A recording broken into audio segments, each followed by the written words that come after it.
सुप्रभात विद्यार्थियों, आज हम पढ़ेंगे व्याख्यान 3 दोहराई कार्य पाठ 10 वाक व पत्र लेखन। आज हम पढ़ने जा रहे हैं वाक और पत्र लेखन के विषय में संक्षिप्त जानकारी। इससे पहले वाले व्याख्यानों में हमने इसके बारे में पूरी तरह विस्तार से पढ़ा था। आज हम इसकी दोहराई करेंगे।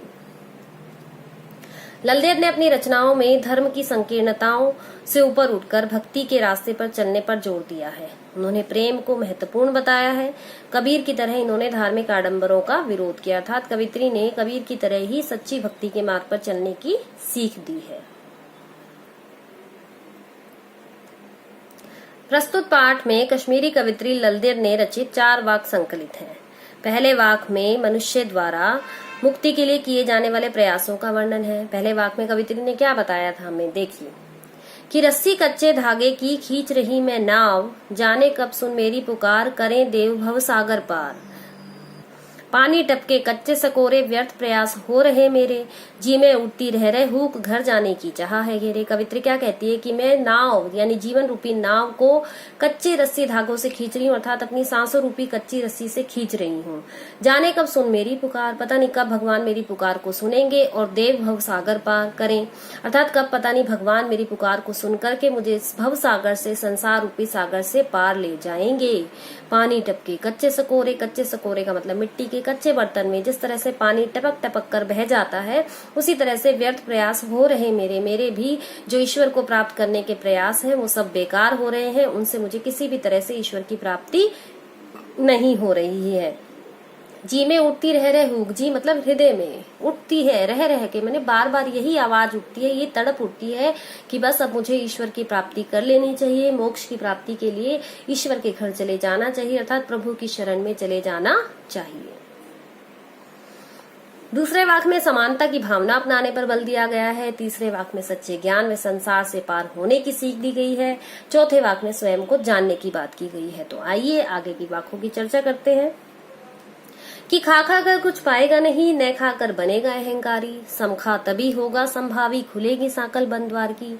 कि तू इस संसार में खा कर कुछ नहीं पाएगा, अर्थात तुझे संसार से कुछ भी प्राप्त नहीं होगा। अगर तू संसार के सुखों को भोगने में लगा रहेगा तो तेरे अंदर कुछ भी भक्ति की भावना नहीं आएगी। न खाकर बनेगा अहंकारी, और कुछ नहीं खाएगा यानी पूजा पाठ, योग, साधना, तप साधना, कठोर हठ योग करेगा तो तुझे कुछ भी प्राप्त नहीं होगा, बल्कि इसके माध्यम से तेरे के अंदर अहंकार की भावना आ जाएगी।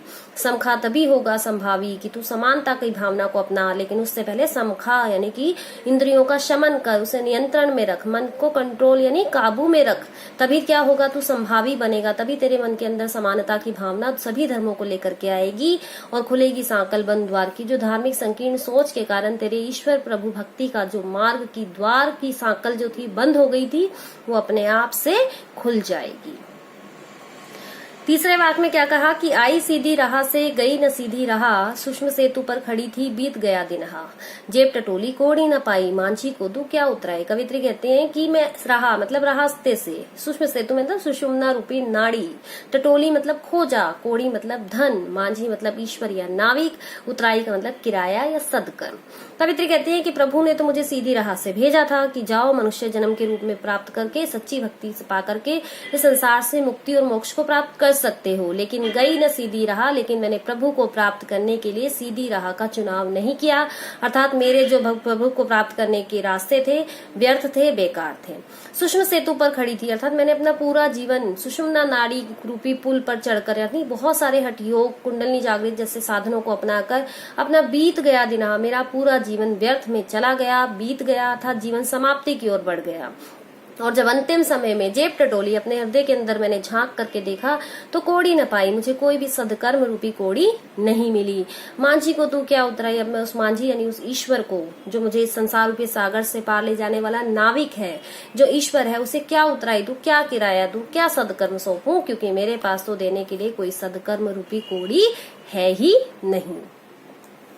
चौथे में कहा कि थल थल में बसता है शिव ही, भेद न कर क्या हिंदू मुसलमान। की थल थल में यानी प्रत्येक कण कण में, शिव मतलब कल्याणकारी, ज्ञानी मतलब जानता है, जो सबको जानता है, कि प्रत्येक कण कण में ईश्वर का वास है, वही कल्याणकारी ईश्वर है, सभी व्यक्तियों के हृदय में निवास करता है, हर कण कण में निवास करता है। इसलिए भेद न कर क्या हिंदू मुसलमान, इसलिए कौन हिंदू कौन मुसलमान है इस बात का भेदभाव नहीं करना चाहिए। ज्ञानी है तो स्वयं को जान, अगर तू जानना चाहता है तो स्वयं को पहचान, अपने आत्मज्ञान को पहचान, वही है साहिब से पहचान। जब तू इन सबको पहचान जाएगा, अपने हृदय के अंदर के ईश्वर को जान जाएगा, तो तेरी ईश्वर से मुलाकात हो जाएगी। तेरे मन में जो आत्मा और परमात्मा को लेकर के अलग अलग भाव हैं वो समाप्त हो जाएंगे, क्योंकि आत्मा और परमात्मा एक ही है, वो अलग अलग नहीं है।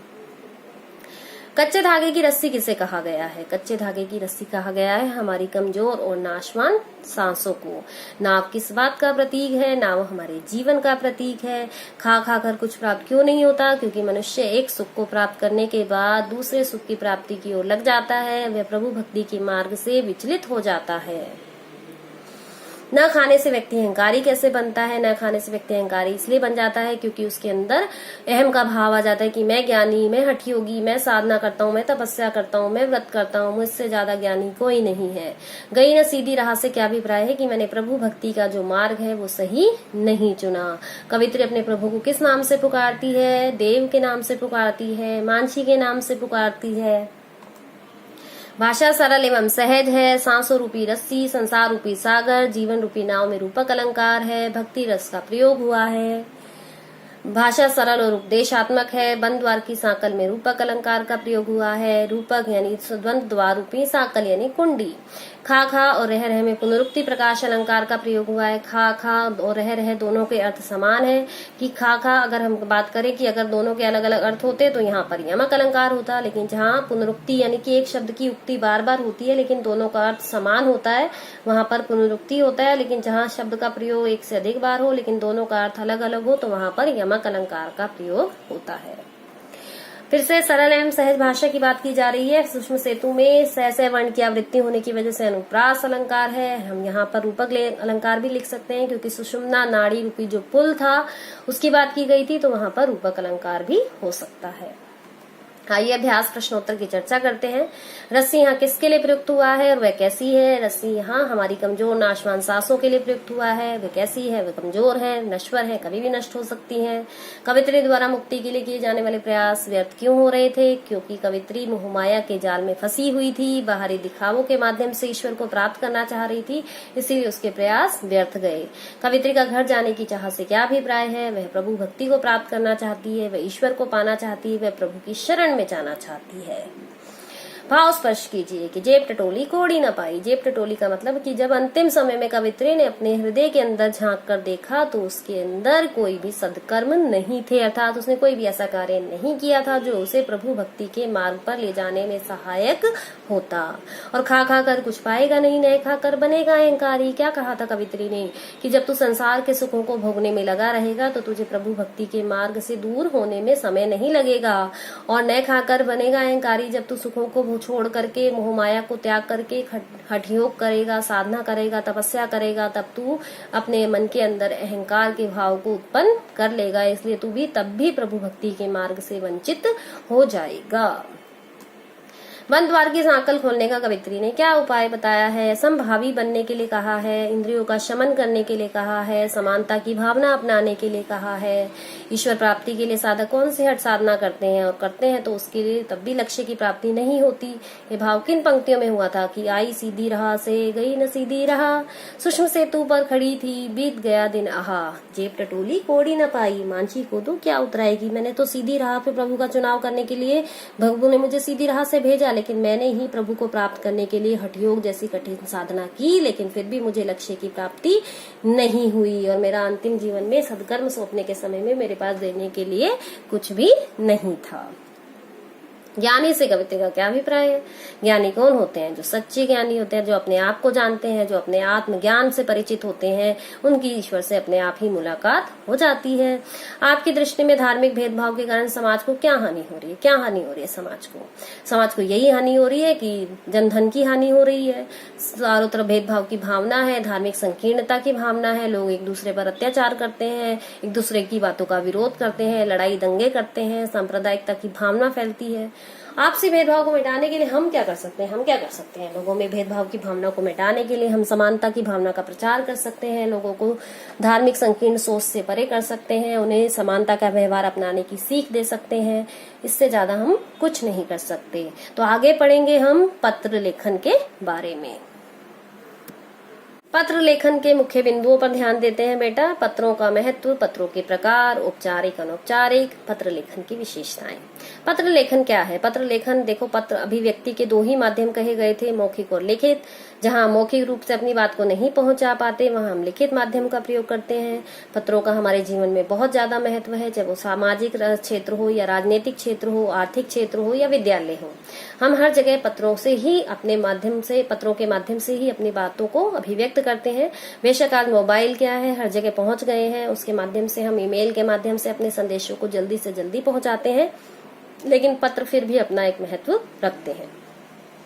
पत्रों के प्रकार हैं औपचारिक और अनौपचारिक। औपचारिक यानी जहां हमें बहुत सारी औपचारिकता निभानी पड़ती हैं, और अनौपचारिक जहां हमें किसी भी प्रकार की औपचारिकता नहीं निभानी होती। औपचारिक पत्र क्या होते हैं? जो हमारे व्यवसाय से संबंधित होते हैं, विद्यालय में लिखे जाते हैं, बैंक कर्मचारियों को लिखे जाते हैं, सरकार से संबंधित होते हैं, व्यवसाय से संबंधित होते हैं। लेकिन अनौपचारिक पत्र जहां पर हमारे व्यक्तिगत संबंध होते हैं, वहां पर अनौपचारिक पत्रों का प्रयोग करते हैं। पत्र लेखन की क्या विशेषताएं हैं? कि उसका उद्देश्य पूरा होना चाहिए, उसमें संपूर्णता होनी चाहिए, सरलता होनी चाहिए, संक्षिप्तता होनी चाहिए, शालीनता होनी चाहिए। इन्हीं के साथ पत्र लेखन जरूरी बन जाता है। अब पत्र लिखते समय ध्यान देने योग्य बातें कौन सी हैं? पत्र लिखते समय हमें अपनी और पत्र लिखने वाले की आयु का ध्यान रखना चाहिए, उसकी योग्यता का ध्यान रखना चाहिए, उसके पद का ध्यान रखना चाहिए, और उसके अनुसार ही हमारा अभिवादन और संबोधन होना चाहिए। देखिए बेटा, औपचारिक पत्रों में अभिवादन का प्रयोग नहीं होता, वो केवल हम अनौपचारिक पत्र में ही करते हैं। पत्र की सामग्री सारयुक्त व सार्थक होनी चाहिए, सार से भरी हुई होनी चाहिए। छोटे से शब्दों में कुछ भी कह करके पत्र को समाप्त नहीं किया जा सकता। शब्द अर्थवान होने चाहिए। पत्र लिखते समय शुद्ध व स्वच्छ लेखन पर ध्यान देना चाहिए कि शब्द जो लिख रहे हैं वो शुद्ध भी हैं या नहीं, लेख भी अच्छा है या नहीं। पत्र में विषय का होना अनिवार्य है, स्थान का पता होना चाहिए कि किस स्थान से लिखा गया है, दिनांक का पता होना चाहिए, कौन सी तारीख को आपने पत्र लिखा है, भेजने वाले का नाम स्पष्ट लिखा जाना चाहिए ताकि प्राप्तकर्ता को पता चल सके कि पत्र किसने भेजा है। पत्र पाने वाले का नाम भी पता स्पष्ट रूप से लिखा होना चाहिए ताकि जिसे पत्र भेजा गया उसे मिले भी सही या नहीं। आगे बात की जाए कि विद्यालय में लिखे जाने वाले पत्रों में जो पत्र होते हैं वो छात्रों को परीक्षा भवन में लिखने होते हैं, इसलिए उनके द्वारा हस्ताक्षर नहीं किए जाते। विद्यार्थी अपने नाम के स्थान पर सिर्फ क ख ग ही लिखता है। औपचारिक पत्र 4 प्रकार के होते हैं बेटा। पहला होता है आवेदन पत्र, दूसरा होता है व्यावसायिक पत्र, तीसरा होता है सरकारी पत्र, चौथा होता है अव्यावसायिक यानी कि जो व्यवसाय से संबंधित संस्थाएं नहीं है, जो निजी संस्थाएं हैं, जो वो धार्मिक कार्यों से संबंधित होती हैं या राजनीतिक कार्यों से संबंधित होती हैं। औपचारिक पत्रों का प्रारूप यानी नमूना देखिए कि सबसे शीर्ष भाग ऊपर क्या लिखा जाता है, जहां हमें अपना पता लिखना होता है कि हम वहां पर परीक्षा भवन लिखें, कैखे लिखें, या प्रेषक जो भेजने वाला है वो अपना नाम लिखे। फिर उसके बाद आती है दिनांक, तिथि आनी चाहिए, फिर प्राप्तकर्ता का नाम आना चाहिए, जैसे हम विद्यालय में लिख रहे हो तो सेवा में प्रधानाचार्य महोदय। फिर संबोधन आता है कि महोदय है या महोदया है। फिर अभिवादन तो औपचारिक पत्रों में होता ही नहीं है। फिर आता है हमारा पत्र का विषय कि हम कौन से पत्र लिख रहे हैं, किस लिए लिखे हैं, छुट्टी के लिए लिखा है, बैंक में लिखा है, शिकायत का पत्र लिखा है, तो वो सब हमारे पत्र के विषय में आते हैं। फिर आता है जब हम कलेवर इत्यादि लिख देते हैं, हमारी विषय वस्तु हो जाती है। विषय जो हमारी सामग्री होती है उसको हम कितने भागों में बांटते हैं? उसको हम 3 भागों में बांटते हैं। एक होता है हमारा आरंभ, एक होता है हमारा मध्य, एक होता है हमारा समापन। फिर आता है हमारा स्वनिर्देश यानी कि भवदीय लिख रहे हैं, भवदिया लिख रहे हैं, निवेदक लिख रहे हैं, निवेदिका लिख रहे हैं, आज्ञाकारी लिख रहे हैं, आज्ञाकारिणी लिख रहे हैं। हस्ताक्षर, विद्यार्थी हस्ताक्षर नहीं करते, लेकिन अगर कोई और पत्र लिख रहा है तो वो हस्ताक्षर भी करेगा, साथ में नीचे अपना नाम भी लिखेगा, क्योंकि कई बार हमारे हस्ताक्षर किसी को समझ नहीं आते, लेकिन नाम से पता चल जाता है कि किस व्यक्ति ने इस हस्ताक्षर को किया है। फिर आती है पत्र संख्या। जो व्यावसायिक पत्र होते हैं उसमें पत्रों की संख्या लिखी जाती है, तो क्या उसके आधार पर ही उनके उत्तर दिए जाते हैं। संलग्नक क्या होता है? जब हम किसी नौकरी के लिए आवेदन करते हैं तो हम उसके साथ संलग्नक लगाते हैं, अर्थात अपनी जो हम योग्यता से प्रमाण देते हैं, योग्यता का प्रमाण देने के लिए जो हम अपनी जो हमारे अनुभव होते हैं या हमारी जो शिक्षा से संबंधित योग्यताओं की जानकारी होती है उसकी प्रतिलिपियां हम साथ में संलग्न करते हैं, तो संलग्नक का भी होना अनिवार्य है। अब बताते हैं कि आवेदन पत्र, शिकायती पत्र और कार्यालयी पत्र से संबंधित लोग कौन कौन से हैं। आवेदन पत्र से संबंधित बात करें तो प्रधानाचार्य हैं, शिकायत से संबंधित है तो संपादक हैं, अधीक्षक हैं, थाना अध्यक्ष हैं, कार्यालय से संबंधित है तो बैंक मैनेजर हैं, पुस्तक विक्रेता हैं। अब उनके आरंभ से औचक शब्द कौन से होते हैं? जब हम उनको संबोधन करेंगे तो हम महोदय लगाएंगे या महोदया लगाएंगे, श्रीमान लिखेंगे या श्रीमती लिखेंगे, मान्यवर लिखेंगे या मान्यवरा लिखेंगे, या माननीय या माननीया लिखेंगे। समापन भी हम इसी तरीके से कर सकते हैं कि भवदीय, भवदीया, विनीत, निवेदक, निवेदिका, प्रार्थी, प्रार्थिनी, आज्ञाकारी, आज्ञाकारिणी। अब हमारा आता है शीर्ष भाग। शीर्ष भाग में विद्यार्थियों के लिए प्रयोग किया गया है। ये आवेदन पत्र का प्रारूप है कि परीक्षा भवन, नई दिल्ली, दिनांक, उसके बाद हम लिखेंगे जिसे हमने लिखना है, हमारे जो प्राप्तकर्ता का नाम है, सेवा में प्रधानाचार्य महोदय, विश्वविद्यालय, कैखेगे नगर। उसके बाद विषय आ गया। विषय का मतलब जैसे 1 दिन का अवकाश, ठीक है, फीस माफी के लिए। उसके बाद हम संबोधन में लिखेंगे श्रीमान जी या महोदय, अगर प्रधानाचार्य है तो महोदया। विनम्र निवेदन यह है कि अगर आप छुट्टी के लिए लिख रहे हैं तो आपको कारण बताना पड़ेगा। सबसे पहले आरंभ में आप लिखेंगे कि आप उस कक्षा के विद्यार्थी हैं, और फिर उसके बीच में मध्य में आप लिखेंगे कि आपको 4 दिन से बुखार है, डॉक्टर ने आपको 4 दिन और आराम करने के लिए कहा है, इसलिए आप विद्यालय में आने में क्या है, सक्षम नहीं है, इसलिए आपसे उम्मीद करते हैं कि आप उन्हें 4 दिन का और अवकाश प्रदान करेंगे। इसके साथ ही सर धन्यवाद समापन हुआ। फिर आपके आज्ञाकारी नाम की जगह कैखे गए, कक्षा लिखिए, अनुक्रमांक लिखिए कि आपका रोल नंबर क्या है। अब आते हैं शिकायती पत्र का नमूना यानी प्रारूप। शिकायती पत्र लिखने की विधि क्या है? सबसे पहले शीर्ष भाग में क्या लिखेंगे? प्रेषक का नाम यानी भेजने वाले का नाम, फिर उसका पता, फिर दिनांक, फिर हम लिखेंगे सेवा में, फिर संबोधन लिखेंगे कि हमारा जो प्राप्तकर्ता है उसका नाम क्या है, श्रीमान, फिर अधिकारी का पद नाम लिखेंगे, फिर नगर लिखेंगे, उसके क्षेत्र का स्थान का नाम लिखेंगे, प्रांत का लिखेंगे। फिर उसके बाद हम उसी विषय वस्तु को आगे बढ़ाते हुए आगे बढ़ेंगे। फिर अंत में लिखेंगे सर धन्यवाद, भवदीय या भवदीया। फिर हम जो प्रेषक भेजने वाला है उसका नाम लिखेंगे, उसका हस्ताक्षर करेंगे। ऐसे ही आते हैं हमारे संपादकीय पत्र। वही सबसे पहले शीर्ष भाग में लिखेंगे प्रेषक का नाम यानी भेजने वाले का नाम, फिर उसका पता, फिर दिनांक, फिर उसके बाद प्राप्तकर्ता का नाम की श्रीमान संपादक, फिर नवभारत टाइम्स लिखो, दैनिक जागरण लिखो, जो भी आप पत्र को लिख रहे हैं, जिस संपादक समाचार पत्र के संपादक को लिख रहे हैं उस समाचार पत्र का नाम लिखेंगे। अगर कोई और है तो वो भी लिख सकते हैं। उसके बाद हमने पता लिखा है पूरा उसका। फिर आ गया हमारा विषय कि कौन से विषय से संबंधित हम संपादक को सूचना देना चाह रहे हैं। फिर महोदय और उससे विनम्रता पूर्वक प्रार्थना करेंगे। सबसे पहले हम बताएंगे कि हम आपके पत्र में इस कॉलम में, इस भाग में इसको छपवाना चाहते हैं, आशा करते हैं कि आप हमें अनुग्रहित करेंगे। फिर हमको विषय बताना है कि कौन से विषय से संबंधित है कि चोरी की घटनाएं बढ़ती जा रही हैं, पुलिस ध्यान नहीं देती, गश्त नहीं लगाती। हम पत्र के माध्यम से आपको लोगों को जागरूक करना चाहते हैं, अधिकारियों को जागरूक करना चाहते हैं कि वो पुलिस की गश्त को बढ़ाए। ठीक है, तो इस तरीके से लिख करके अंत में आप उसमें क्या कहेंगे कि आप समाचार पत्र में प्रकाशित कर उन्हें कृतार्थ करें। पत्र का विषय स्पष्ट होगा तो आपके लिए भी और उनके लिए भी समझना आसान हो जाएगा। फिर आता है हमारे कार्यालय यानी कि जो कार्यालयों में लिखे जाने व्यावसायिक पत्र है, प्रेषक का नाम यानी भेजने वाले का नाम, फिर आता है हमारा पता, फिर आती है हमारा दिनांक, फिर आता है हमारे सेवा में श्रीमान प्रबंधक, व्यवसाय का पता, फिर दुकान है या कंपनी है या फर्म है उसका पता। फिर उसके बाद विषय क्या है कि आपको पुस्तकें मंगवानी है, सामान मंगवाना है, खेलकूद की सामग्री मंगवानी है, बैंक में चेकबुक मंगवानी है, तो वो सारे विषय। फिर उसके बाद महोदय, देखो विषय स्पष्ट और संक्षिप्त होना चाहिए, चेकबुक मंगवाने हेतु, पुस्तकें मंगवाने हेतु, खेलकूद की सामग्री मंगवाने हेतु, इस तरीके से। और व्यावसायिक पत्र में किसी भी प्रकार की भावना, अनुभूति या संवेदना का कोई स्थान नहीं होता, इसलिए आवश्यक है कि संदेश के बाद को पत्र को समाप्त कर देना चाहिए। अब है सर धन्यवाद, भवदीय, फिर हस्ताक्षर। उसके बाद देखिए हमारा गृह कार्य था कल का, मैंने आपको 2 पत्र लिखने के लिए दिए थे, तो आइए उनकी चर्चा करते हैं। कि प्रधानाचार्य को चरित्र प्रमाण पत्र देने का अनुरोध करते हुए एक प्रार्थना पत्र लिखिए तथा यह भी लिखिए कि इसकी आवश्यकता आपको क्यों है। सबसे पहले शीर्ष भाग में हम अपने पते की जगह लिखेंगे परीक्षा भवन, नई दिल्ली, दिनांक। उसके बाद सेवा में श्रीमान प्रधानाचार्य, कखग विद्यालय, दिल्ली। विषय था आपका चरित्र प्रमाण पत्र के लिए प्रार्थना पत्र। अब संबोधन में आ गया हमारा मान्यवर और महोदय कि मैं कमल अरोड़ा ने इसी वर्ष आपके विद्यालय से विज्ञान विषय यानी साइंस को लेकर के 12वीं कक्षा उत्तीर्ण की है। मेरा चयन दिल्ली कॉलेज ऑफ इंजीनियरिंग में हो गया है। चयन मतलब चुनाव यानी सिलेक्शन। कॉलेज में प्रवेश लेने के लिए यानी दाखिला लेने के लिए चरित्र प्रमाण यानी कैरेक्टर सर्टिफिकेट की नितांत मैंने बहुत ज्यादा आवश्यकता है। अपने विद्यार्थी जीवन में मैं कर्मठ छात्र रहा हूँ, कर्मशील रहा हूँ। मैंने साहित्यिक गतिविधियों यानी कि कल्चरल एक्टिविटीज और खेलकूद प्रतियोगिताओं यानी कि स्पोर्ट्स कॉम्पिटिशन्स में बहुत सारे पुरस्कार प्राप्त किए हैं। अतः इसलिए मेरी आपसे विनम्र यानी विनम्रता के साथ प्रार्थना है कि मुझे यथाशीघ्र का मतलब होता है जितना जल्दी हो सके चरित्र प्रमाण पत्र देने की कृपा करें, ताकि मैं अपने प्रवेश संबंधी औपचारिकताएं पूरी कर सकूं। सधन्यवाद, निवेदक।